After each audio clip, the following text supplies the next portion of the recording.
Hello good afternoon friends. कैसे हैं आप सब? उम्मीद करता हूँ आप सब बेहतर होंगे और आपकी तैयारी भी एकदम बेहतर चल रही होगी। तो भाई आज अ, आपकी जो क्लास है वो कॉन्स्टिट्यूशन की जो हमारी फर्स्ट क्लास थी, इंट्रोडक्टरी क्लास, वो रहने वाली है। अब ये क्लास आपकी इससे पहले मैं लाइव में ले चुका हूँ, लेकिन उस दिन साउंड का बहुत ज़्यादा प्रॉब्लम हो रहा था। तो बहुत सारे बच्चों ने बोला था कि सर आवाज़ का बहुत ज़्यादा प्रॉब्लम है और उसमें कुछ समझ नहीं आ रहा था। तो मुझे लगा कि वापस से वही क्लास एक बार आपकी करा दी जाए, क्योंकि वो बेसिक था। ठीक है, वो आपका बेसिक था, वो आपको पता होना बहुत ज़रूरी है। ठीक। आई होप कि इस क्लास में ऑडियो का कोई प्रॉब्लम नहीं रहेगा, क्योंकि मैं इसको अभी रिकॉर्डेड फॉर्म में ले रहा हूँ और जल्दी ही आपको एक क्लास भी मिल जाएगी। ठीक है। तो भाई हमने एक क्लास की थी संविधान की। संविधान क्यों और कैसे, संविधान हमें जरूरत क्यों है, और ये संविधान अस्तित्व में कैसे आता है। ठीक है, ये संविधान अस्तित्व में कैसे आता है और संविधान हमें क्यों चाहिए। ठीक है, इस चीज पर हमारी जो क्लास है वो रही थी। ठीक, चलिए शुरू करते हैं फिर क्लास।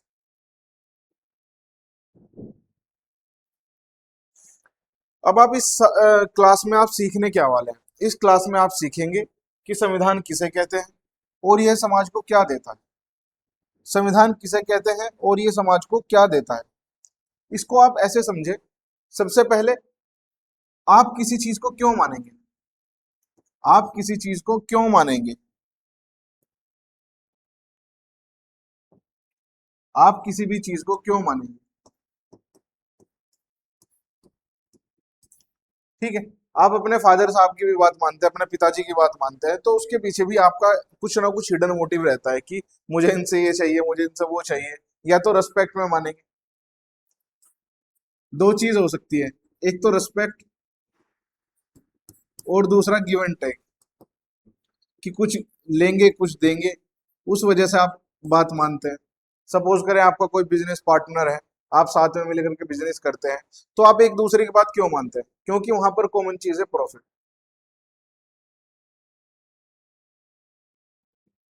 अगर उसकी बात आपको प्रॉफिट देती है तो आप उसकी बात मानेंगे। ठीक वैसे ही, अगर संविधान आपको कोई प्रॉफिट देता है, कोई लाभ देता है, तो आप उसकी बात मानेंगे।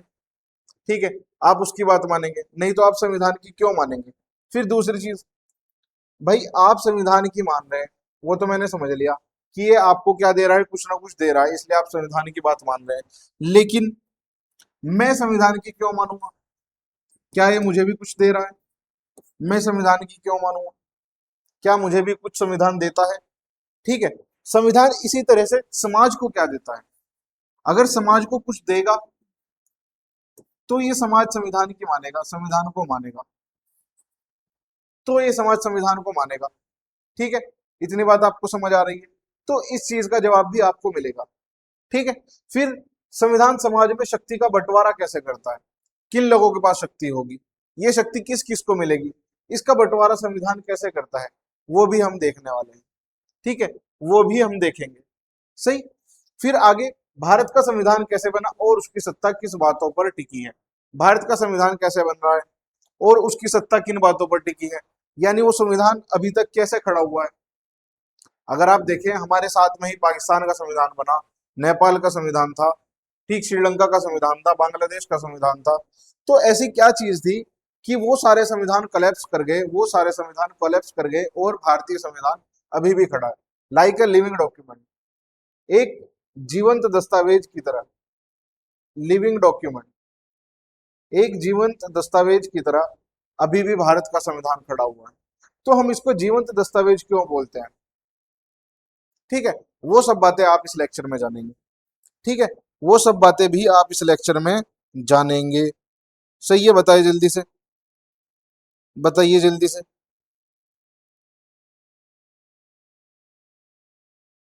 बताइए जल्दी से। समझ आ रहा है? समझ आ रहा है? ठीक है। अब इस संविधान का, ये जो संविधान है जो जिसकी बात सब मान रहे हैं और ये सबको कुछ ना कुछ दे रहा है, ये संविधान का परिचय इस समाज को कैसे हुआ? समाज को कैसे पता चला कि भाई इस तरह की भी कोई चीज हो सकती है जो हमें कुछ ना कुछ देगी, जिसकी हम बात मानेंगे और जिसके अकॉर्डिंग हम कॉमन शर्तों पर रहेंगे सभी लोग मिलकर के। ठीक है, तो ये बात समाज को कैसे पता चली, समाज का परिचय इससे किस तरह से हुआ है। ठीक है, अब आप इसके लिए आपको एक सिनेरियो समझना पड़ेगा, एक सिनेरियो आपको इसके लिए समझना पड़ेगा, और वो क्या है, वापस से कल्पना कीजिए, किस चीज की कल्पना करनी है। एक शहर है,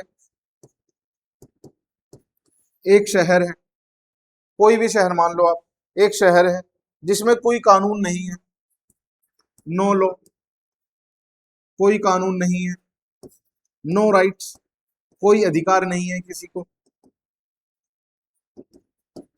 नो ड्यूटीज, किसी का कोई कर्तव्य भी नहीं है, किसी का कोई कर्तव्य भी नहीं है, नो ड्यूटीज। ठीक है, और ना ही कोई संस्था है, कोई इंस्टीट्यूशन है, कोई संस्था है, कोई कॉमन इंस्टीट्यूशन है, ये भी नहीं है। ठीक है, अब आप समझो कि ये जो समाज है, ये जो शहर है, इसमें रहने वाला समाज कैसा होगा, इसमें रहने वाला समाज आपका कैसा होगा, समाज कल्पना कर सकते हैं आप। एक ऐसा शहर जहां पर कोई कानून नहीं, किसी को कोई अधिकार नहीं, किसी का कोई कर्तव्य भी नहीं है, कोई सरकार भी नहीं है, कोई इंस्टीट्यूशन नहीं है, इंस्टीट्यूशन मतलब वही सरकार वगैरह नहीं है, कुछ भी नहीं है, कोई कॉमन इंस्टीट्यूशन नहीं है जिसकी सब लोग बात सुने, इस तरह की कोई चीज इस शहर में नहीं है। ठीक है, इस जगह पर, इस स्थान पर इस तरह की कोई चीज नहीं है। अब यहाँ पर रहने वाला समाज, मैंने आपसे पूछा कैसा होगा, यहाँ पर रहने वाला समाज कैसा होगा, बताएं कैसा होगा। ठीक है, आप कहेंगे सर कि इस समाज में अराजकता होगी, अराजकता होगी, अन्याय होगा, अराजकता होगी, अन्याय होगा, जुल्म अत्याचार होंगे, और क्या होगा इस समाज में। ठीक है, शक्तिशाली का शासन स्थापित हो जाएगा, जिसके पास ज्यादा रिसोर्स है वही शासन को अपने हाथ में ले लेगा। ठीक है, अच्छा हो या बुरा हो, अब शासन वही करेगा, क्यों, क्योंकि ज्यादा रिसोर्सेस उसके पास है। ठीक है, वो इसलिए सत्ता अपने हाथ में नहीं ले रहा है क्योंकि उसको लोगों ने चुना है। ठीक है, वो सत्ता इसलिए अपने हाथ में ले ले रहा है क्योंकि क्योंकि उसके पास ज्यादा रिसोर्सेज है, ज्यादा संसाधन उसके पास है। तो ऐसा समाज तैयार होगा, एक अराजकता, अन्याय और अत्याचार वाला एक समाज तैयार होगा। ठीक है, अब अगर इसका सोल्यूशन मैं आपको ढूंढने को कहूं, कि आपको इसका सोल्यूशन ढूंढना है कि जहां पर एक ऐसा शहर है जहां पर अराजकता है, अन्याय है, अत्याचार है, तब आप इसका सोल्यूशन जो ढूंढेंगे, तब आप इसका सोल्यूशन ढूंढेंगे क्या, ये चीजें जो यहाँ है। भाई कोई कोई कोई ना कोई कानून होना चाहिए, अगर कानून होगा तो अराजकता नहीं होगी। ठीक है, आप कहेंगे अधिकार होने चाहिए, अगर अधिकार होगा तो अत्याचार नहीं होंगे। आप कहेंगे सर ड्यूटीज होनी चाहिए, अगर ड्यूटीज होगी तो किसी के साथ में अन्याय नहीं होगा। आप कहेंगे सर इंस्टीट्यूशन होना चाहिए, तो अगर इंस्टीट्यूशन होगा, कोई सरकार होगी, तो ये सारी चीजों को वो रेगुलेट करेगी, लॉ एंड ऑर्डर बना के रखेगी, लॉ एंड ऑर्डर बना के रखेगी, कानून व्यवस्था बना के रखेगी, अगर कोई सरकार होगी। तो जो प्रॉब्लम है वही सोल्यूशन है। ठीक है, तो जब आप इस सोल्यूशन को ढूंढते हैं, तब आपके सामने एक इस तरह का कॉमन लॉ आता है, एक इस तरह का लॉ आता है जिस पर सभी लोगों की सहमति हो। ठीक है, और वही कॉमन लॉ हमारा क्या होगा, वही कॉमन लॉ हमारा संविधान होगा। इस तरह से हमें संविधान की जरूरत पड़ती है, क्योंकि संविधान राइट्स देता है, ड्यूटीज देता है, नियम देता है, समाज समानता देता है समाज को, बंधुत्व देता है समाज को, फ्रीडम यानी आजादी यानी स्वतंत्रता देता है समाज को, इतनी सारी चीजें समाज को देता है कॉन्स्टिट्यूशन। इसलिए हमें कॉन्स्टिट्यूशन की जरूरत पड़ती है। ये तो थी कि आपको कॉन्स्टिट्यूशन की जरूरत क्यों है। ठीक है, ये तो था कि आपको कॉन्स्टिट्यूशन की जरूरत क्यों है आपको कॉन्स्टिट्यूशन की जरूरत, क्योंकि कॉन्स्टिट्यूशन यानी संविधान किसी भी देश का एक सर्वोच्च कानून है, किसी भी देश का सर्वोच्च कानून है, जो केवल सरकार के गठन और उसकी शक्तियों को ही नहीं बताता है, बल्कि यह भी बताता है कि इस देश में रहने वाले, इस संविधान को मानने वाले लोगों के अधिकार क्या होंगे, उनकी ड्यूटीज क्या होंगी, ठीक है, उनके कर्तव्य क्या होंगे, और राज्य के और नागरिकों के भी कर्तव्य क्या होंगे, ये उन सब को डिफाइन करता है। तो कोई भी संविधान आपको क्या बताता है, वो मैंने आपको बता दिया, संविधान की जरूरत क्यों है वो मैंने आपको बता दिया। ठीक है, अगर संविधान होगा तो अराजकता नहीं होगी, यानी शांति व्यवस्था बनी रहेगी, कानून व्यवस्था बनी रहेगी। ये सारी चीजें सुनिश्चित करता है कौन? आपका संविधान। ठीक है, अब आपको इस बात का जवाब मिल गया होगा कि आपको संविधान की आवश्यकता क्यों है। अगर संविधान नहीं होगा तो ये सारी चीजें होंगी। तब आप कहेंगे कि सर संविधान तो अभी लिखा गया, दिसंबर 1946 में बैठ रहे हैं संविधान बनाने के लिए। ठीक है, जुलाई अगस्त में उनका इलेक्शन हो रहा है, दिसंबर में वो बैठ रहे हैं संविधान बनाने के लिए, और लगभग 2 वर्ष 11 महीने और 18 दिन में भारत का संविधान तैयार कर रहे हैं। तो इसके पहले भारत का जो शासन है वो किस तरह से चलता रहा? इसके पहले भारत का जो शासन है वो किस तरह से चलता रहा? तो जब पुराने टाइम में राजा महाराजा हुआ करते थे तो उनके अकॉर्डिंग चलता था। ठीक है, उनके अकॉर्डिंग ये संविधान, ये जो आपका क्या है, प्रशासन शासन किस तरह से चलता था? राजा के वचन से चलता था। कैसे चलता था? राजा के वचन से चलता था। जैसे बाहुबली कहता है मेरा वचन ही है शासन। तो जो राजा का वचन होता था वही आपका प्रशासन होता था, वही आपका शासन होता था, और वही आपका कानून होता था। जो उसने कह दिया वही कानून है।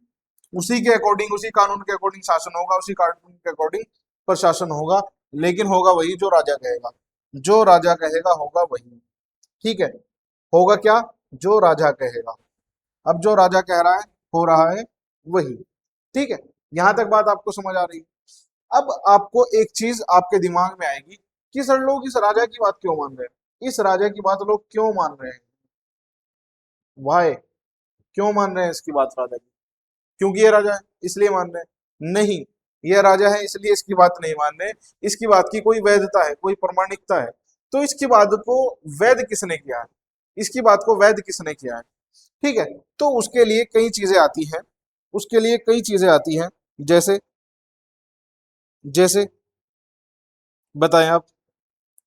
आपको पहले बताया था जिस क्लास में आपकी वॉइस नहीं आ रही थी, अगर थोड़ी बहुत भी वॉइस आई होगी और आपने वो क्लास देखी होगी तो आपको पता होगा कि राजा के साथ में क्या चीजें जुड़ी हुई थी। ठीक है, राजा के साथ में क्या चीजें जुड़ी हुई थी? पहली चीज थी राजा का देवी सिद्धांत। राजा का देवी सिद्धांत।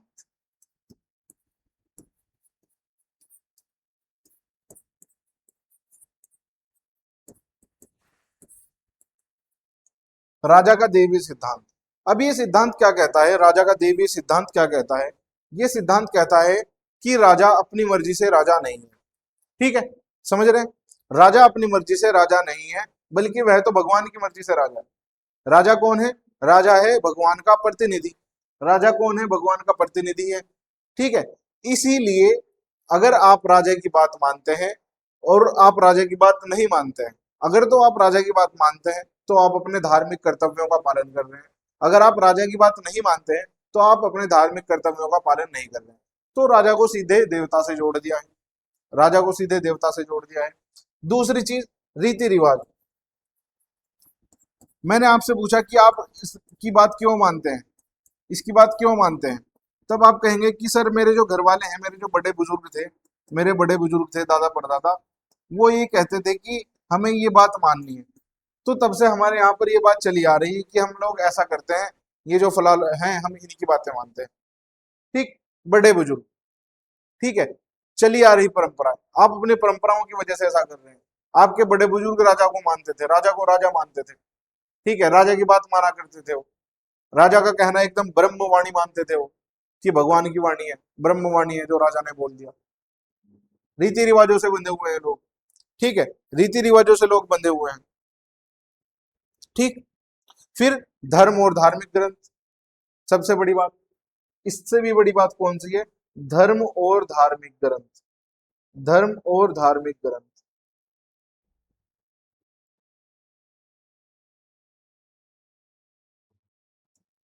जो पुराने टाइम में जो धर्म था और जो धार्मिक ग्रंथ थे, वही आपके शासन प्रशासन की नींव थे। ठीक है, धार्मिक ग्रंथों के अनुसार आपका शासन चला करता था। जैसे इस्लामी जहां पर शासन था, वहां पर शासन का मुख्य आधार क्या था? शरीयत था। शरीयत के अकॉर्डिंग चलता था। ऐसे ही जहां पर भी धर्म और धार्मिक ग्रंथ मौजूद रहे, उनके अकॉर्डिंग आपका समाज चलता रहा। ठीक है, तो उनके लिए उस समय वो संविधान का काम कर रहा था, उनके लिए उस समय वो संविधान का काम कर रहा था। तो ये बात आपने देख ली। फिर आप पहुंचे आधुनिक काल में, जहां से आधुनिक काल की शुरुआत होती है। आधुनिक काल में। आधुनिक काल की शुरुआत होती है जब बैटल ऑफ प्लासी भारत में होता है। Battle of Plassey. Battle of Plassey के बाद से भारत में आधुनिक युग की शुरुआत मानी जाती है, जब भारत में अंग्रेजों का शासन आरंभ हुआ। कुछ इतिहासकार इससे पहले भी, जब मुगलों का पतन होता है 1707 में औरंगजेब की मृत्यु के बाद भी, भारत में आधुनिक काल की शुरुआत कुछ इतिहासकार मानते हैं। ठीक है, तो बैटल ऑफ प्लासी जब हुआ, बैटल ऑफ प्लासी के बाद में जो ईस्ट इंडिया कंपनी है, ईस्ट इंडिया कंपनी का भारत पर शासन स्थापित हुआ। फिर कुछ चीजें ऐसी हुई कि ईस्ट इंडिया कंपनी की तरफ नजर पड़ी, किसकी? वहां की सरकार की, वहां की गवर्नमेंट की। क्यों? क्योंकि जो अधिकारी आ रहे थे, जो अधिकारी यहाँ से भारत से लंदन जा रहा था, वो खूब पैसा कमा करके जा रहा था, बेहतरीन पैसा लेकर के जा रहा था, फिर अपने लिए सीटें खरीदता था। कहाँ पर? गवर्नमेंट में सीटें खरीदता था। लेकिन जो कंपनी थी, कंपनी अपनी बैलेंस शीट को लॉस में दिखा रही है। कंपनी अपनी बैलेंस शीट दिखा रही है लॉस में, कि भाई हम तो लॉस में चल रहे हैं, और हम लॉस में चल रहे हैं तो आप हमें क्या दो? लोन दो। ये उल्टा सरकार से ही लोन मांग रहे हैं। ठीक है, ये उल्टा सरकार से ही लोन मांग रहे हैं। तो जब ये सारी चीजें वहां की गवर्नमेंट ने देखी, ईस्ट इंडिया कंपनी के अंदर जो इरेगुलरिटीज मौजूद थी, जो अनियमितताएं मौजूद थी, जब उनको वहां की सरकार ने देखा, तो इसने पाया कि अब कंपनी को रेगुलेट करना जरूरी है। अब कंपनी को रेगुलेट करना जरूरी है। तो आपके रेगुलेटिंग एक्ट आने शुरू हुए, रेगुलेटिंग एक्ट आने शुरू हुए, फिर आपके चार्टर एक्ट आने शुरू हुए, फिर आपके गवर्नमेंट ऑफ इंडिया एक्ट आने शुरू हुए। और भारत में इसी को आप क्या मानते हैं? इवोल्यूशन ऑफ कॉन्स्टिट्यूशन मानते हैं।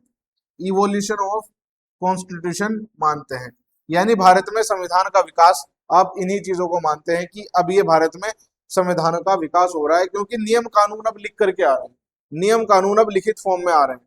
ठीक है, जब हमारे देश में दिसंबर 1946 में आपकी संविधान सभा बैठ रही है, 1946 में, तो उनके पास एक एजेंडा है। ठीक है, कि हमें ये काम करना है, ये संविधान बनाना है। उनके पास एक ड्राफ्ट है, क्योंकि उन्होंने ये संवैधानिक विकास देखा है कि किस तरह से कानून बनते हैं। उनमें से बहुत सारे लोग ऐसे हैं जो संविधान बनाने में पीएचडी करके आए हुए हैं। ठीक है, जिन्होंने संविधान बनाना सीखा है, जिन्होंने उसकी पढ़ाई करी है। इस तरह के लोग आपको मिल रहे हैं दिसंबर 1946 में, जब आपकी संविधान सभा पहली बार बैठ रही है। और निसंदेह उन्होंने एक दुनिया का बेहतरीन संविधान तैयार किया। दुनिया के एक सबसे बेहतरीन संविधानों में से एक को उन्होंने तैयार कर दिया। तो इस तरह से आपका संवैधानिक विकास हुआ, इस तरह से आपका संवैधानिक विकास हुआ, और इस बात को वैधता मिलती चलेगी। ठीक है, जैसे यहाँ पर वैधता क्यों मिल रही है? यहाँ पर वैधता इसलिए मिल रही है क्योंकि जो संविधान सभा में लोग हैं, जो संविधान सभा में लोग चुन करके आए हैं, वो वही लोग हैं जिनको जनता का साथ प्राप्त है, जिनको जनता की सहमति प्राप्त है।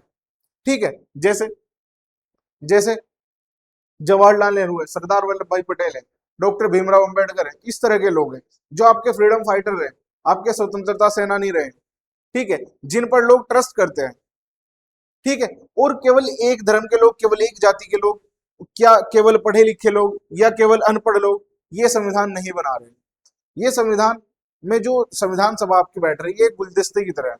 जैसे एक आप बाग में गए हैं और उस बाग में तरह तरह के फूल हैं, आपने एक एक फूल सब में से लिया और एक गुलदस्ता बनाया। तो जो आपकी संविधान सभा थी वो एक इस गुलदस्ते की तरह थी। ठीक है, जिसमें सभी धर्मों के लोग, सभी जातियों के लोग, लगभग सभी धर्मों और जातियों के लोग, लगभग सभी के नहीं तो लगभग सभी धर्मों और जातियों के लोग इसको लिख रहे थे। ठीक है, इसके एक एक प्रोविजन के ऊपर वो कई कई दिन डिबेट होती रही, कई कई दिन डिबेट होती रही। ठीक है, तब जाके उसको कॉन्स्टिट्यूशन में इंसर्ट किया गया। इस तरह से आपका संविधान बना। ठीक है, इस तरह से आपका संविधान बना।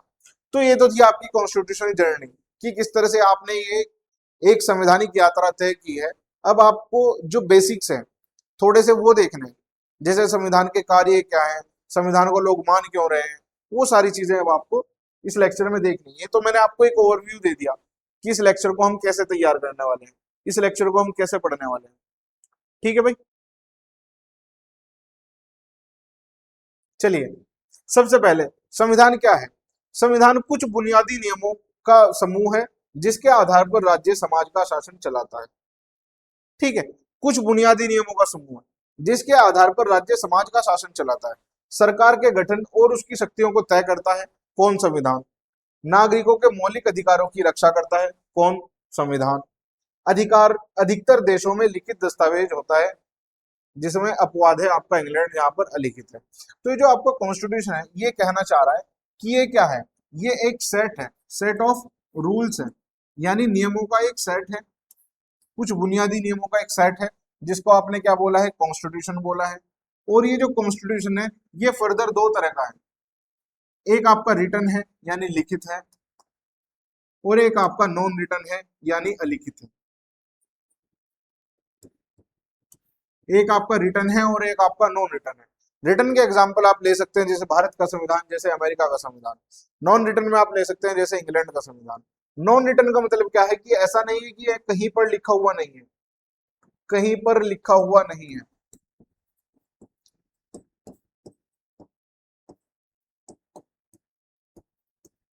ऐसा नहीं कि ये कहीं पर लिखा हुआ नहीं है, ठीक है। तो फिर इसका मतलब क्या हुआ, इसका मतलब ये हुआ कि एक साथ कोई कॉन्स्टिट्यूशनल असेंबली यानी संविधान सभा नहीं बैठी थी और उन्होंने एक साथ इस संविधान को तैयार नहीं किया है।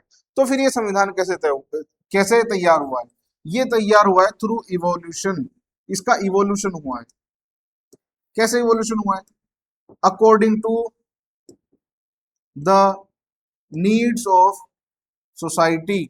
जैसे जैसे समाज की आवश्यकताएं हुई है, समाज को जिन जिन कानूनों की आवश्यकता हुई है वो कानून इसमें लिखे जाते गए हैं, ठीक है। जैसे 1948 का समय है, तब इसमें साइबर अपराध का कहीं जिक्र नहीं था। इसमें साइबर अपराध के लिए कोई कानून नहीं था, क्योंकि उस समय साइबर अपराध नहीं होते थे, ठीक है। उस समय साइबर अपराध नहीं होते थे, तो इस तरह का कोई इसमें वो नहीं था।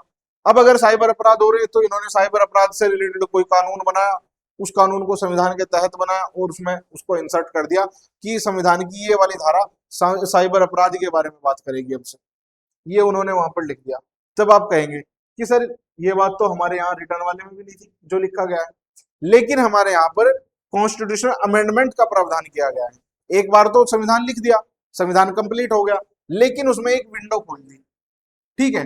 जैसे ये कोई कॉन्स्टिट्यूशन है, इसमें आपने यहाँ पर एक विंडो खोल दी कि इस विंडो से कुछ लोग आ जा सकते हैं, ठीक है। अगर संविधान में किसी चीज की जरूरत पड़ रही है, बाद में हमें किसी चीज की जरूरत पड़ रही है, तो हमने एक प्रावधान ऐड कर दिया, संवैधानिक संशोधन का प्रावधान, कि आप इस संविधान को संशोधित करें और नीड के हिसाब से इसमें अपना कानून डाल ले, इसमें अपनी धाराएं डाल ले, ठीक है। तो इसलिए इसको हम क्या बोलते हैं, लिविंग डॉक्यूमेंट। लिविंग डॉक्यूमेंट जैसी इसको जरूरत हुई उसके हिसाब से ये अपने आप को ढाल ले रहा है। इस संविधान में कुछ नहीं है, ये संविधान नए सिरे से इसमें कानून डलेगा। उसमें पहले ही बताया गया था कि समाज बदलेगा, समाज की जरूरतें बदलेंगी, समाज के एस्पिरेशंस बदलेंगे, आकांक्षाएं बदलेंगी, दुनिया बदलेगी। तब ये संविधान कैसे काम करेगा, तब ये संविधान इस तरह से काम करेगा कि इसमें हमने एक संवैधानिक संशोधन का प्रावधान दिया है, आप उसको संशोधित कर सकते हैं, तब ये संविधान ऐसे काम करेगा। ये फ्यूचरिस्टिक संविधान था भारत का संविधान, ना तो बहुत ज्यादा लचीला है कि एकदम से कोई भी आया और इसको संशोधित करके चला गया, ना बहुत ज्यादा कठोर है कि इसको कोई भी संशोधित नहीं कर सकता है। अकॉर्डिंग टू द नीड ये अपने आप को चेंज करता है। जैसी नीड है, अगर हल्की फुल्की नीड है तो लचीला है, अगर ज्यादा बड़ी नीड है जिसको लगता है कि लोग इसका नाजायज उपयोग कर सकते हैं, नाजायज इस्तेमाल कर सकते हैं, उसके लिए अपने आप को कठोर कर लेता है, उसके लिए ये अपने आप को कठोर कर लेता है, ठीक है। इस तरह से ये संविधान लिखा हुआ है, इस तरह से ये संविधान लिखा हुआ है। आगे अब एक एग्जाम्पल दिया गया है कि आप एक काल्पनिक समूह की कल्पना करें, एक ऐसा समूह जो मैंने पहले भी आपको बताया था, इसमें कुछ लोग हैं, आपको एक काल्पनिक समूह की कल्पना करनी है जिसमें कुछ लोग हैं,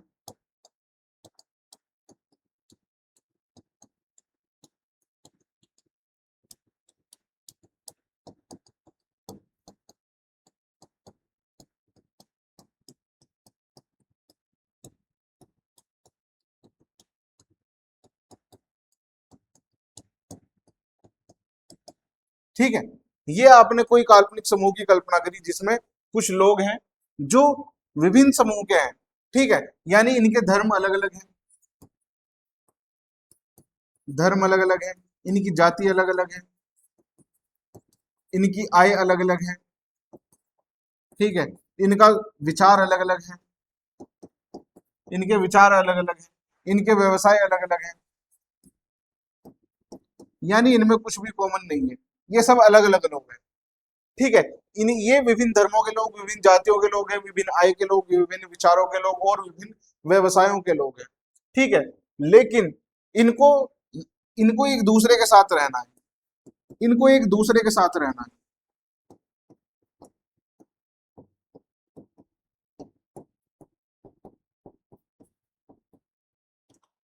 इनको एक दूसरे के साथ रहना है। तो क्या ये शांतिपूर्वक एक दूसरे के साथ रह सकते हैं? अगर रह सकते हैं तो कैसे रह सकते हैं? अगर रह सकते हैं, आप इसका जवाब देंगे कि सर हाँ रह सकते हैं।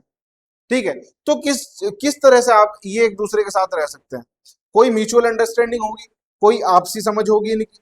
ठीक है, कोई म्यूचुअल कंसाइंस होगी इनकी, कोई आम सहमति इनकी होगी, तभी तो ये लोग आपस में एक दूसरे के साथ शांतिपूर्वक रह सकते हैं। ठीक है, कोई आम सहमति होगी, तब आप कहेंगे कि सर कोई आम सहमति रही होगी इनकी, यानी कुछ नियमों पर इन्होंने सहमति जताई होगी कि भाई अगर हमें एक साथ रहना है तो ये कुछ नियम होंगे, ये कुछ नियम होंगे, अगर हम इनका पालन करते हैं तो हम एक दूसरे के साथ आसानी से शांतिपूर्वक रह सकते हैं। ठीक, तो आम सहमति किन चीजों पर हुई है? आम सहमति हुई है कुछ नियमों पर। ठीक है, आम सहमति किस चीज पर हुई है? आम सहमति हुई है कुछ नियमों पर। ठीक, तो ये लोग एक दूसरे के साथ कैसे रह सकते हैं? जब इनमें आम सहमति होगी कुछ आम नियमों पर, तब ये लोग एक दूसरे के साथ रह सकते हैं। इस तरह से संविधान अपना पहला काम करता है। ठीक है, पहला काम क्या करता है संविधान अपना? ये लोगों के बीच तालमेल और विश्वास बढ़ाता है। यानी ये जो नियम है, ये जो नियम है, यही तो कॉन्स्टिट्यूशन है। अगर ये इस कॉन्स्टिट्यूशन पर आम सहमति बनाते हैं कि हाँ हम इस कॉन्स्टिट्यूशन को मानेंगे, तो ये कॉन्स्टिट्यूशन क्या करेगा? ये इनके बीच में तालमेल बढ़ाएगा, तालमेल बढ़ाएगा, ये इनके बीच में विश्वास बढ़ाएगा, विश्वास बढ़ाएगा। और जब लोगों के बीच में आपस में तालमेल होगा और विश्वास होगा, चाहे इससे भी ज्यादा धर्म के लोग हो, अलग अलग धर्म के लोग, इससे भी ज्यादा जातियां हो, इससे भी ज्यादा अलग अलग इनकम हो लोगों की, इससे भी ज्यादा अलग अलग विचार हो लोगों के, तो भी कोई फर्क नहीं पड़ेगा अगर उनके बीच किन ही नियमों पर आपस में सहमति है। ठीक है, तो वो लोग एक दूसरे से तालमेल कर ही लेंगे, वो लोग एक दूसरे पर ट्रस्ट रखेंगे। ठीक है, अगर आपको पता है कि ये एक कानून है जिस पर आपने भी साइन किए हैं, आपके पड़ोसी ने भी साइन किए हैं कि आप एक दूसरे को नुकसान नहीं पहुंचाएंगे, आपको ये पता है कि हम दोनों ने इन इस एक कानून पर साइन किए हैं कि हम दोनों एक दूसरे को नुकसान नहीं पहुंचाएंगे, तभी तो आप सुकून से रहोगे, आप रात को सुकून से सो पाओगे। नहीं तो आपको डर लगा रहेगा कि कोई भी आएगा मेरा घर लूट के ले जाएगा।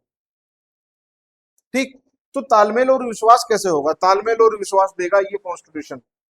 ये कॉन्स्टिट्यूशन तालमेल और विश्वास देगा कि अगर कोई गलती कर रहा है तो उसको पनिशमेंट मिलेगी।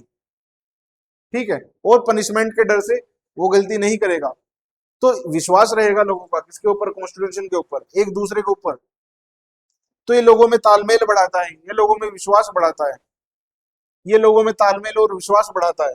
बुनियादी नियम केवल पता होने ही नहीं चाहिए, उन्हें लागू भी किया जाना चाहिए।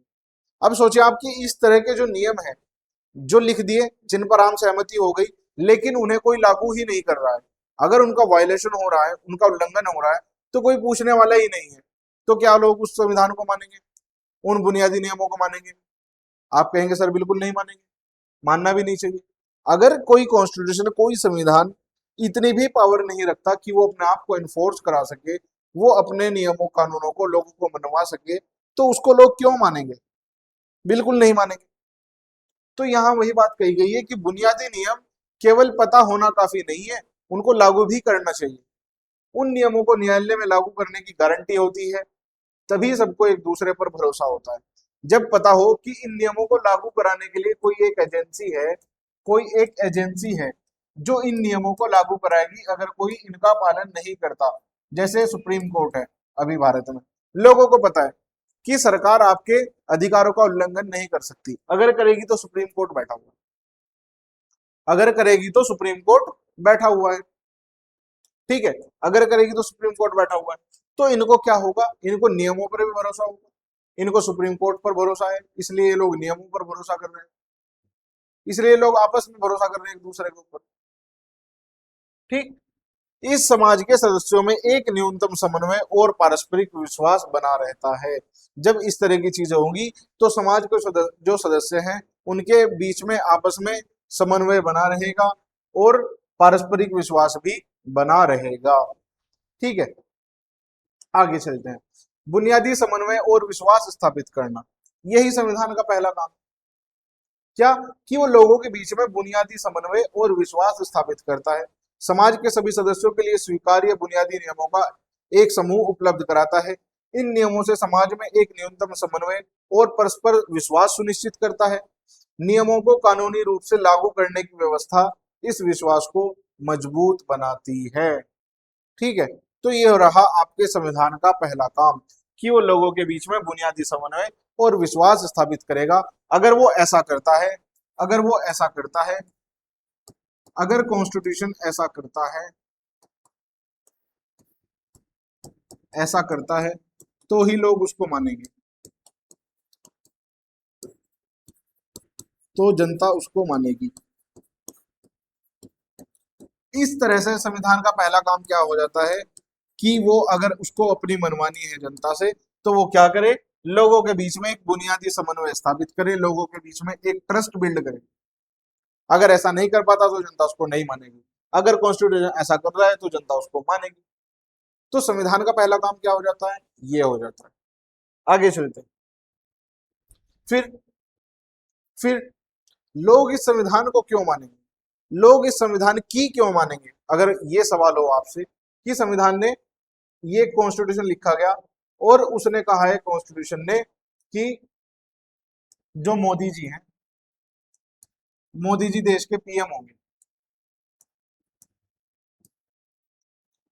पीएम होंगे।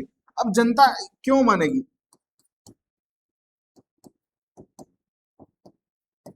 जनता क्यों मानेगी। तब संविधान कहता है कि मैं एक प्रोसीजर दूंगा। क्या दूंगा, मैं एक प्रोसीजर दूंगा। जो व्यक्ति इसका पालन करके, ये सारे टास्क करके, ये सारी स्टेज कंप्लीट करके आगे पहुंचेगा, आगे पहुंचेगा, वही क्या होगा, पीएम बनेगा। जैसे उसने प्रोसीजर दिया क्या, चुनाव होगा, कि जो व्यक्ति चुनाव जीत करके आएगा वही क्या होगा, पीएम होगा। अब चुनाव में भाग कौन लेगा, इसके लिए भी समानता है, इसके लिए भी इक्वलिटी है। कुछ शर्तें रखी गई हैं, अगर आप इस शर्तों को पूरा उतरते हैं तो आप चुनाव लड़ सकते हैं, अगर आप चुनाव जीत करके आते हैं तो आप पीएम बन सकते हैं। तो निर्णय लेने की शक्ति किसके पास होगी, ये भी कॉन्स्टिट्यूशन डिसाइड करता है। और किस तरह से डिसाइड करता है कि ये जो जनता है, जिनके लिए संविधान लिखा गया है, जिन्होंने ये संविधान लिखा है आपस में ही मिल करके, ठीक है, उन्होंने ही ये नियम लिखे हैं कि इस तरह से इन नियमों का पालन करके जो व्यक्ति आएगा सत्ता उसी को सौंपी जाएगी। ठीक है, अब आप पुराने टाइम में पहुंचो, जब राजशाही हुआ करती थी, राजतंत्र हुआ करते थे, तब निर्णय लेने की शक्ति किसके पास होती थी, तब निर्णय लेने की शक्ति राजा के पास होती थी।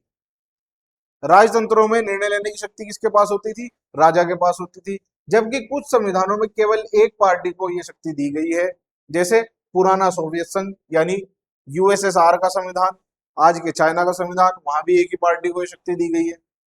ठीक है, एक ही पार्टी को यह शक्ति दी गई है।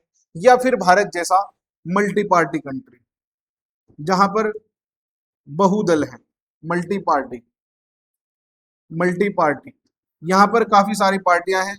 एग्जाम्पल बीजेपी, आप, कांग्रेस यानी आईएनसी, या एसपी, इस तरह की पार्टियां हैं। ये सारी पार्टियां चुनाव में कॉन्टेस्ट करती हैं, चुनाव में भाग लेती हैं। जो चुनाव को जीतता है, बहुमत लेकर के आता है, बहुमत का आंकड़ा लेकर के आता है, उसको संविधान सत्ता सौंप देता है, उसको संविधान सत्ता सौंप देता है। इस तरह की व्यवस्था संविधान करता है। एक पार्टी की व्यवस्था भी संविधान करता है।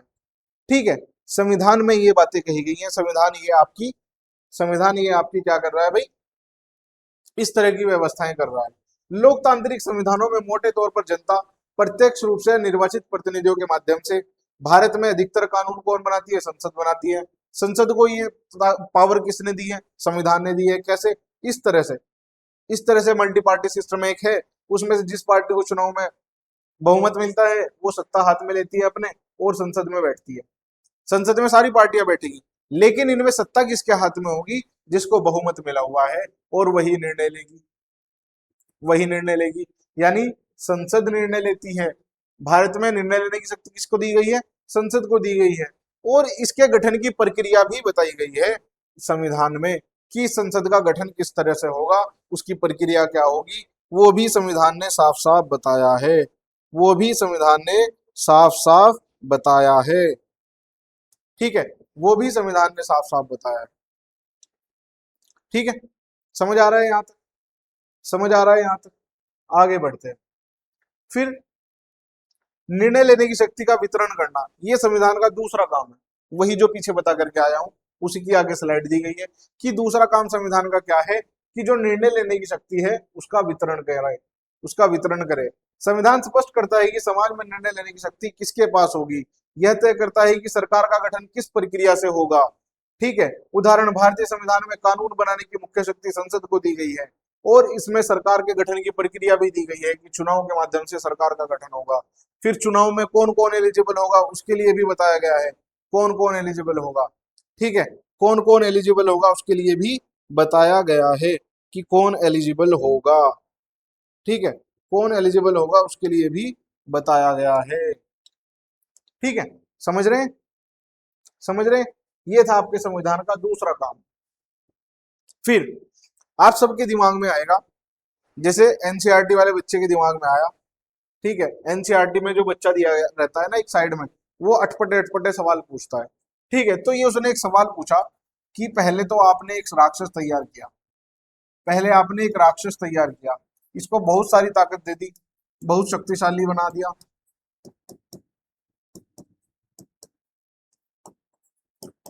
आपने एक बहुत शक्तिशाली राक्षस तैयार किया, अब आप क्या कर रहे हैं? इससे बचने के उपाय खोज रहे हैं, बचने के उपाय खोज रहे हैं। ठीक है, तो अच्छा तो यही होता है कि आप इस राक्षस को तैयार ही ना करते। अब इसको ले लो आप गवर्नमेंट, राक्षस की जगह। बच्चा क्या कहना चाह रहा है कि पहले आपने इतनी एक शक्तिशाली गवर्नमेंट तैयार की, फिर इसको बचने के उपाय ढूंढते हैं आप, तो इससे जो अच्छा था कि आप ये गवर्नमेंट ना ही बनाते। ठीक है, आप ये गवर्नमेंट ना ही बनाते। यानी आपने एक इतना शक्तिशाली राक्षस तैयार किया है और फिर आप उससे बचने की चिंता कर रहे हैं। पाठ्य पुस्तक में कार्टून है जिसमें एक छात्र टिप्पणी करता है कि पहले एक राक्षस जैसी सरकार बनाओ, फिर खुद को उससे बचाने की चिंता करो। तो ऐसी सरकार बनानी ही क्यों है? इस सरकार को बनाया ही क्यों जाए?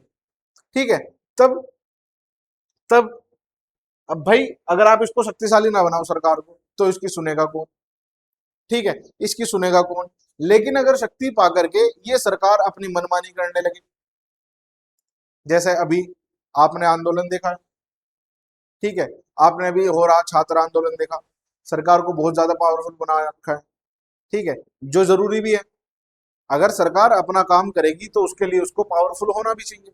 लेकिन जो पुलिस वहां पर बच्चों के साथ कर रही थी वो किसी भी तरह से एक्सेप्टेबल नहीं है। ठीक है, जो पुलिस वहां पर बच्चों के साथ कर रही थी, आप सबने देखा क्या हुआ है। ठीक है, कितने सारे वीडियोस आए हैं वहां से, जंतर मंतर से। तो ये सारी चीजें हुई। तब आप इस सिनेरियो में अगर इस एग्जाम्पल को देखें तो फिर तो आप इसको बिल्कुल अ, सही से सोच पाएंगे कि हाँ सर, ऐसा तो हो रहा है, ऐसा हो सकता है कि अगर किसी सरकार को बहुत सारी ताकत दे दी जाए, उसको बहुत शक्तिशाली बना दिया जाए, तो वो क्या उसका मनमाना उपयोग नहीं करेगी? गवर्नमेंट मनमाना उपयोग नहीं करेगी? जी हाँ, बिल्कुल करेगी मनमाना उपयोग, बिल्कुल कर सकती है। लोग ही तो हैं, सरकार में भी तो लोग ही तो हैं, ह्यूमन ही तो है, उनके अंदर भी भावनाएं हैं। ठीक है, बहुत सारी भावनाएं हैं, सत्ता के अहंकार की भावना है, ग्रीड की भावना है, कुछ लोग बहुत अच्छे हैं, किसी में ऑनेस्टी की भावना है। तो हर तरह की भावनाएं हैं। अब ये भी इसका मनमाना इस्तेमाल कर सकते हैं, जी हाँ बिल्कुल कर सकते हैं। तो ये संविधान फिर क्या करेगा अगर ये ऐसा करता है? तो संविधान कहता है कि अगर मैंने इनको बहुत सारी शक्तियां दी हैं तो मैंने इनके ऊपर लिमिट भी लगाया है। ठीक है, ये मनमाना उपयोग करेंगे तो कॉन्स्टिट्यूशन ने जनता को क्या दे दिया? Fundamental right. अगर सरकार फंडामेंटल राइट को ही छीनने लगे तो उसने दे दिया आर्टिकल 32, उसने दे दिया आर्टिकल 226। आर्टिकल 32 में सुप्रीम कोर्ट को गारंटर बनाया है, किसका? आपके मौलिक अधिकारों का, कि नहीं हनन कर सकते। आर्टिकल 226 में हाई कोर्ट को बनाया, नहीं कर सकते। तो क्या कर रहा है कॉन्स्टिट्यूशन? कॉन्स्टिट्यूशन इसके ऊपर लिमिट भी लगा रहा है। यानी अगर आप इस राक्षस के ये लंबे लंबे हाथ मान लो कि इसको लंबे लंबे हाथ दिए हैं, ये किसी को भी मार पीट सकता है, कुछ भी कर सकता है, तो एक रस्सी से कॉन्स्टिट्यूशन ने इसके हाथ बांध भी दिए हैं। ये रहा कॉन्स्टिट्यूशन, इसने एक रस्सी से इसके हाथ बांध भी दिए और वो रस्सी खुद पकड़ी हुई है, वो रस्सी खुद पकड़ी हुई है। तो जैसे ही ये हाथ लंबा खींचता है, ये वापस से रस्सी खींच लेता है, हाथ सुकोड़ देता है। ठीक है, तो इसमें जो मनमानी शक्तियां हैं उस पर सीमित भी किया है, उनको सीमित भी किया है, उनकी सीमाएं भी तय की है संविधान ने। ठीक है, संविधान उनकी भी सीमा तय करता है और यही इस संविधान का तीसरा काम हो जाता है। सरकार की शक्तियों पर सीमाएं क्यों? सत्ता को कानून बनाने का अधिकार मिलने पर भी वह कानून अन्यायपूर्ण हो सकता है, जैसे धर्म पालन करने से लोगों को रोकना, मनमानी गिरफ्तारी, संपत्ति के अधिकार से वंचित करना। अतः संविधान सरकार द्वारा नागरिकों पर लागू कानूनों के एक मौलिक सीमा तय करता है जिसका सरकार कभी उल्लंघन नहीं कर सकती। सरकार की शक्तियों पर उचित सीमाएं लगाता है, सरकार की शक्तियों पर उचित सीमाएं लगाता है। ठीक है, सरकार की शक्तियों पर उचित सीमाएं लगाता है, यानी वो जो राक्षस की उपमा दी गई थी तो उसके हाथ भी तो बांध रखे हैं, ये कहना चाह रहा है संविधान कि अगर मैंने इसको बहुत सारी शक्तियां दी हैं तो मैंने इसके हाथ भी बांध दिए। ठीक है, ये कहना चाहता है। ठीक है, ये कहना चाहता है। आगे बढ़ते हैं। जैसे इसमें एक एग्जांपल दिया फिर आपको इराक का। इराक में जो शिया सुन्नी और कुर्द प्रजाति के लोग हैं, कौन सी है प्रजाति तो नहीं है, ये अलग अलग समूह हैं, शिया समूह, कुर्द समूह, आपके सुन्नी समूह। ठीक है, अलग अलग समूह के लोग हैं। सद्दाम हुसैन का जब पतन हुआ और इराक में एक नई सरकार आई, तो इस नई सरकार के सामने सबसे पहले एक काम था कि आप संविधान बनाए, लेकिन वहां पर शिया लोग भी हैं, सुन्नी भी हैं और एक तीसरा समूह भी है कुर्द। कुर्द, तो इन तीनों को ये तैयार करना है, इन तीनों को ये तैयार करना है। ठीक है, तो इनकी आपस में नहीं बनी संविधान को लिखने को लेकर के कि कैसा संविधान लिखा जाए। शिया चाहते थे हमारे अकॉर्डिंग बने, सुन्नी चाहते हैं हमारे अकॉर्डिंग बने, कुर्द चाहते हैं हमारे अकॉर्डिंग बने। ठीक है, हमारे अकॉर्डिंग बने। अब आप इसको एक एग्जाम्पल लो इसके लिए। उस दिन भी मैंने आपको सेम एग्जाम्पल दिया था जब ये क्लास नहीं हो पाई थी सही से, और वो एग्जाम्पल था कि तीन दोस्त हैं,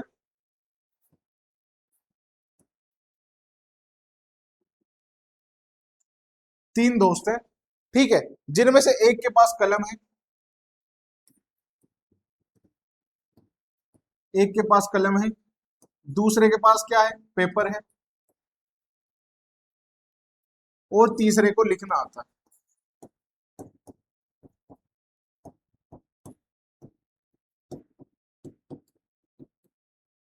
अब आप इसको ऐसे ले ले, शिया के पास पेन है, सुन्नी के पास पेपर है और कुर्द को लिखना आता है, ऐसे ले ले आप इसको। ठीक है, अब ये जिसके पास कलम है ये कह रहा है कि मेरे पास, चूंकि मेरे पास कलम है तो संविधान में लिखूंगा।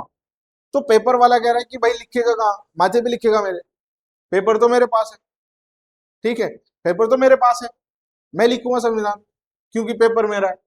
और तीसरा नंबर कह रहा है अच्छा जी लिखना आता है, वो सामने वाले शक्ल देख रहे हैं कि जिन्हें लिखना तो नहीं आता, तो फिर लिखना मुझे आता है, लाओ पेन पेपर मुझे दो। वही झगड़ा इनके बीच में चल रहा है, वही झगड़ा इनके बीच में चल रहा है। अब याद करो, जब भारत में कॉन्स्टिट्यूशनल असेंबली बनी, कॉन्स्टिट्यूशन असेंबली बनी, संविधान सभा बनी, कॉन्स्टिट्यूशन असेंबली बनी, तब क्या भारत में इसी तरह से लोग नहीं थे? हिंदू थे, मुस्लिम थे, क्रिश्चियन थे, पारसी थे, जैन थे, बुद्ध थे, बुद्धिस्ट थे। इस तरह से भारत में विभिन्न संप्रदायों के लोग नहीं थे क्या? क्या नहीं थे? विभिन्न नस्लों के, विभिन्न संप्रदायों के लोग थे या नहीं थे? बिल्कुल थे। तो फिर इन लोगों ने कैसे आपस में एक संविधान बना दिया? इन लोगों ने आपस में कैसे एक संविधान बना दिया? उसका जवाब है आपकी कॉन्स्टिट्यूशनल असेंबली। कॉन्स्टिट्यूशन असेंबली आपकी संविधान सभा। इस संविधान सभा में लगभग इन सब, ये सब लोगों का प्रतिनिधित्व था। क्यों? क्योंकि जो जनप्रतिनिधि आ रहे थे वो चुन करके आ रहे थे, कहीं ना कहीं यही लोग वोट कर रहे थे। भले ही अप्रत्यक्ष निर्वाचन उस समय हुआ था, प्रत्यक्ष निर्वाचन हो भी नहीं सकता था वैसे, लेकिन तब भी ये लोग जो थे इनके बीच में एक आम सहमति थी। अगर ये इन सबके धर्म के संप्रदायों के लोग भी नहीं थे, यानी इन सब संप्रदायों का प्रतिनिधित्व भी नहीं कर रहे थे, तब भी एक चीज कॉमन थी इनमें कि ये लोग कौन थे? ये लोग फ्रीडम फाइटर थे, जो देश की आजादी के लिए लड़ते रहे थे। इसलिए इन लोगों की एक इज्जत थी, इन लोगों की एक इज्जत थी, लोगों के बीच में एक आम सहमति थी, एक म्यूचुअल कंसेंस था कि ये लोग जो भी करेंगे अच्छा करेंगे, अच्छा संविधान बनाएंगे। ये लोगों के बीच में एक आम सहमति थी। तभी तो जब भारत का संविधान बना, जब भारतीयों ने कहा हम अपना संविधान बनाएंगे, हमारी संविधान सभा बनी, तो जो दुनिया भर से आलोचक थे, उन्होंने भारत के बारे में कहा था कि ये संविधान, ये बनाएंगे संविधान, ये जो बनाएंगे ये 5 साल भी नहीं चलेगा, कुछ ने कहा ये 10 साल भी नहीं चलेगा, कुछ ने कहा कि ये तो चलेगा ही नहीं। लेकिन हमने उनके सामने एक ऐसा संविधान बनाया जो आज तक चल रहा है, और जो लिविंग डॉक्यूमेंट है, जो एग्जाम्पल है पूरी दुनिया के सामने, जो एग्जाम्पल है पूरी दुनिया के सामने। ऐसा क्यों हुआ? ऐसा इसलिए हुआ क्योंकि हमारी कॉन्स्टिट्यूशनल जो असेंबली थी, इसके जो मूल्य थे, इसमें जो बैठे हुए लोग थे उनके पास कुछ मूल्य थे। उन्होंने उन मूल्यों का इस्तेमाल करके, अपने अंदर के मूल्यों का इस्तेमाल करके, उन्होंने एक दुनिया का बेहतरीन संविधान तैयार किया। ठीक है, उन्होंने दुनिया का एक बेहतरीन संविधान तैयार किया। ठीक है, तो ये एक चीज थी।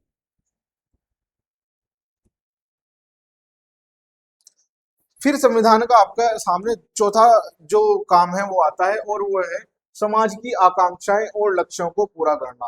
पुराने संविधान मुख्यतः शक्ति के वितरण और सीमा तक सीमित थे, जबकि 20वीं सदी के अनेक संविधान, विशेषकर भारतीय संविधान, जैसे कि भारतीय संविधान है, ये सरकार को सकारात्मक कार्य करने और सक्षम ढांचा भी देते हैं। यानी अगर सरकार कुछ सकारात्मक करना चाहती है, एज रिजर्वेशन, तो रिजर्वेशन देने के लिए सरकार को क्या देते हैं? एक सक्षम ढांचा देते हैं। ठीक है, यानी जो पुराने संविधान थे वो केवल शक्ति के वितरण की बात करते थे कि शक्ति किसके पास होगी।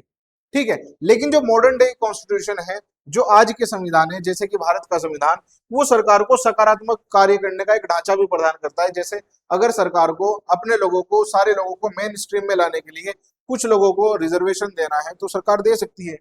उसका ढांचा भी हमारा संविधान देता है। यानी सकारात्मक कार्य करने का एक सक्षम ढांचा प्रदान कर रहा है हमारा संविधान। गहरी असमानता वाले समाजों में सरकार को समर्थ और शक्तिशाली भी बनाना पड़ता है, जैसे जातिगत भेदभाव मिटाने के लिए, उसके लिए भी हमारा संविधान प्रावधान करता है।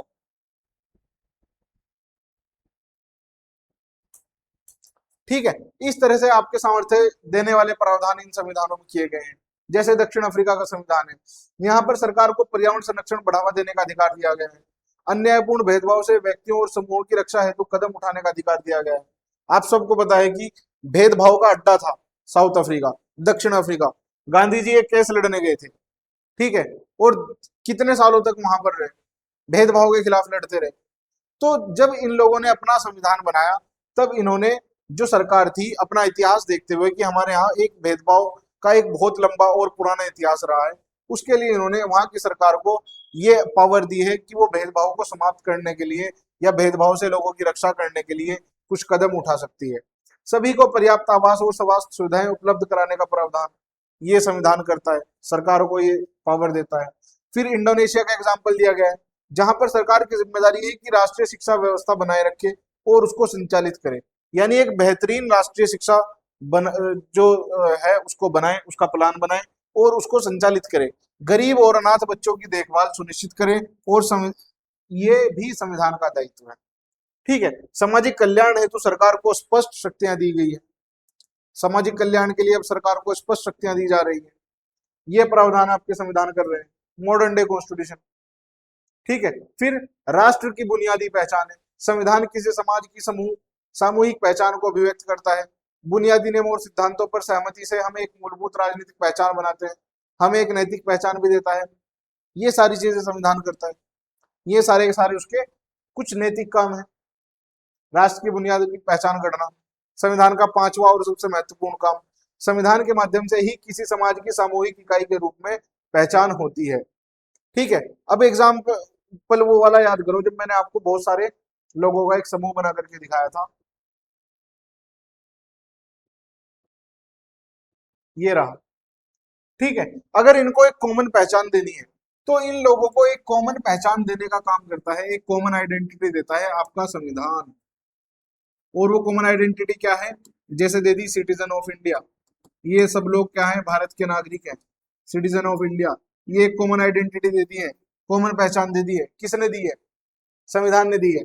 नहीं तो कोई यूपी का है, कोई तमिलनाडु का है, कोई उड़ीसा का है, कोई गुजरात का है, कोई महाराष्ट्र का है, सबके अंदर क्षेत्रीयता है।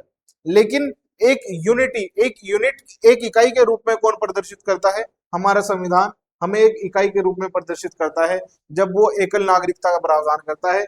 यानी इस देश में रहने वाले सभी लोग क्या हैं? इस देश के नागरिक हैं, सिटीजन ऑफ इंडिया हैं। ठीक है, सिटीजन ऑफ इंडिया है। ये काम भी हमारा संविधान करता है। ठीक है, चलें आगे देखते हैं। अब यहाँ पर कुछ विविध संविधान दिए गए हैं, अलग अलग संविधान के बारे में कुछ बातें दी गई हैं। जैसे एक तरफ जर्मनी का संविधान है और एक तरफ भारत का संविधान है। जो जर्मनी का संविधान है वो राष्ट्रीय पहचान देता है जर्मन नस्ल के आधार पर। ये जो जर्मन नस्ल थी, यानी जो जर्मन नस्ल के लोग थे, केवल उन्हीं को एक राष्ट्रीय पहचान इसने दी। संविधान ने इस नस्ल आधारित पहचान को अभिव्यक्त किया, यानी जो जर्मन नस्ल का है वही वहां का नागरिक है। इस तरह की बात उसने कही। ठीक है, लेकिन भारतीय संविधान जातीयता या नस्ल को नागरिकता का आधार नहीं मानता है। ठीक है, भारतीय नागरिकता किसी खास नस्ल, जाति या धर्म तक सीमित नहीं है। ये भारतीय संविधान की मान्यता है।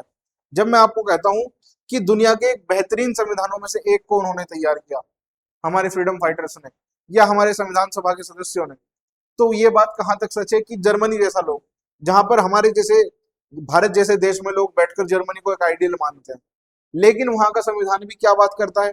नस्ल की बात कर रहा है, नस्लीय भेदभाव की बात कर रहा है, नस्ल के आधार पर नागरिकता प्रदान कर रहा है। ठीक है, जबकि भारत का संविधान एक तरफ इतना प्रोग्रेसिव, इतना प्रोग्रेसिव। नेहरू और विविध आकांक्षाओं में संतुलन।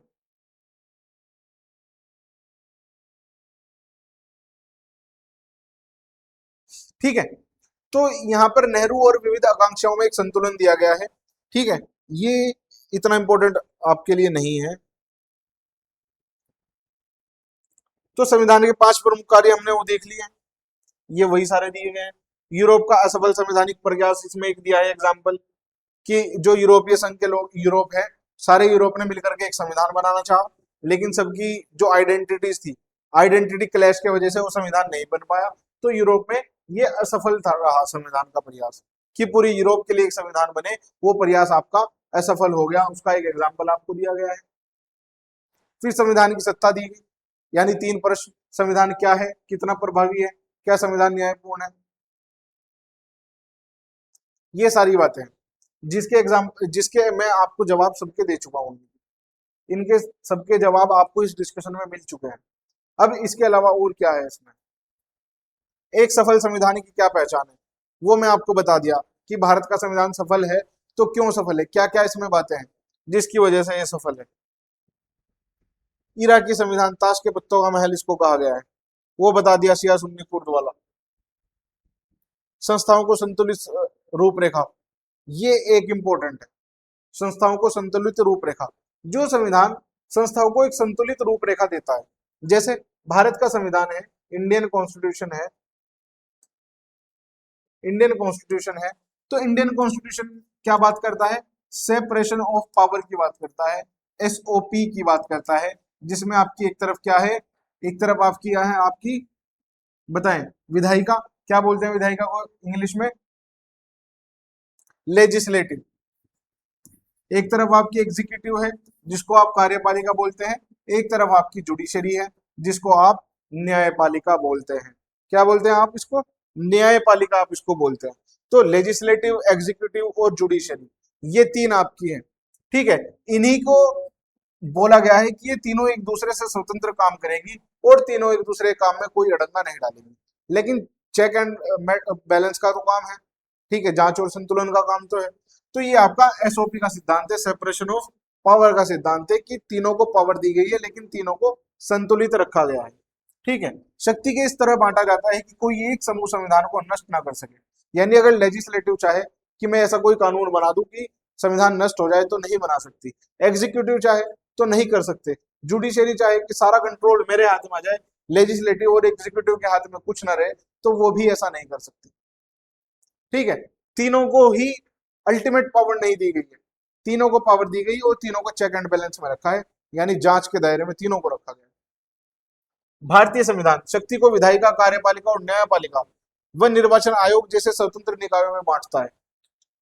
अवरोध और संतुलन यानी चेक एंड बैलेंस के कुशल प्रयोग ने भारतीय संविधान की सफलता को सुनिश्चित किया है, क्योंकि भारत में चेक एंड बैलेंस है। जैसे एक लेजिस्लेटिव ने एक कानून बनाया, NJAC, national judicial appointment commission, 2015 या 16 में आया था शायद एनजेएसी। एग्जीक्यूटिव ने इसको लागू किया, एग्जीक्यूटिव इसको लागू कर रहा था।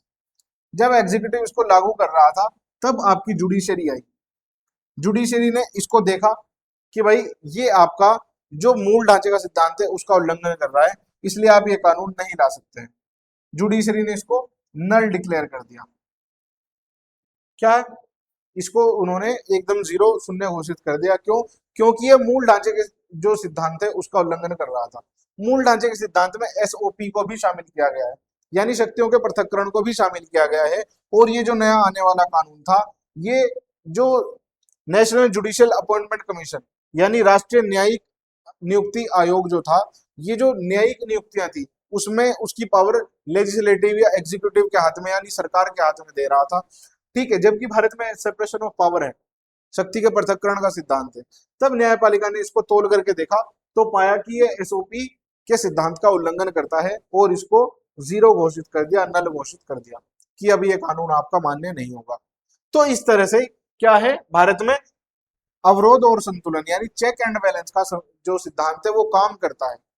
चेक एंड बैलेंस का सिद्धांत काम करता है और भारतीय संविधान की सफलता को सुनिश्चित करता है। ठीक है, कोई भी हमारे संविधान को टेक ओवर नहीं कर सकता है, इस बात का प्रमाण है ये चेक एंड बैलेंस। ठीक है, बाध्यकारी मूल्य बनाम लचीलापन, वही आपको जो बताया मैंने कि हमारा संविधान ना तो अत्यधिक कठोर है, ना ही अत्यधिक लचीला, ना तो ऐसा है कि कोई एकदम से संशोधित कर दे और ना ही ऐसा है कि इसको कोई संशोधित ही ना कर पाए। अगर आपके पास एक परफेक्ट नंबर है और आपके जो संवैधानिक संशोधन है उनकी प्रकृति के आधार पर आप इसको कर सकते हैं संशोधन। अत्यधिक कठोर संविधान परिवर्तन के दबाव में टूट सकते हैं, अत्यधिक लचीले संविधान समाज को सुरक्षा और स्थायी पहचान नहीं दे सकते हैं। अतः भारतीय संविधान को इसलिए जीवन दस्तावेज यानी लिविंग डॉक्यूमेंट कहा जाता है, क्योंकि ये ना तो अत्यधिक कठोर है और ना ही अत्यधिक लचीला है, इसलिए हम इसको क्या बोलते हैं, लिविंग डॉक्यूमेंट बोलते हैं। नेपाल का संविधान निर्माण का विवाद, वो सारी बातें बताई गई है। नेपाल के अनुभव से हमें क्या सीख मिलती है, वो सारी चीजें यहाँ पर दी गई है।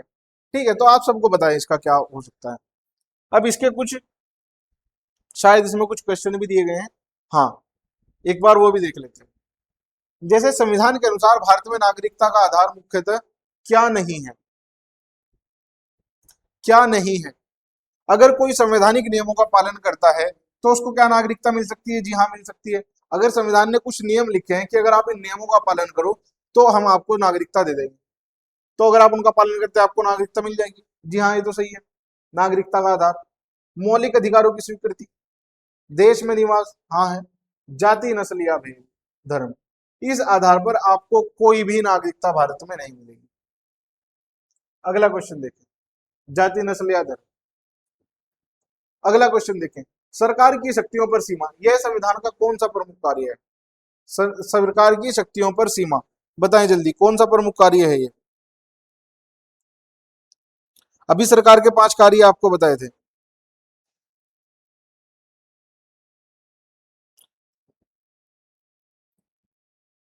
कौन सा कार्य बताया था ये?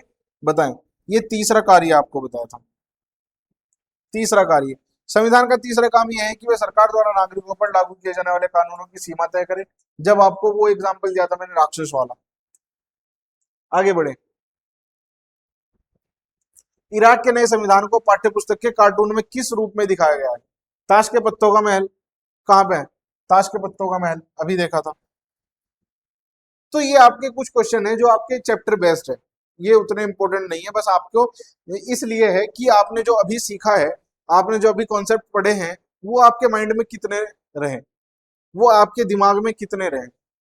ठीक है, कहाँ तक आपके दिमाग में घुसे हैं, अगर आप इन सवालों के जवाब देते हैं तो आपको पता चल जाएगा कि आपकी समझ में कितनी चीजें आई हैं।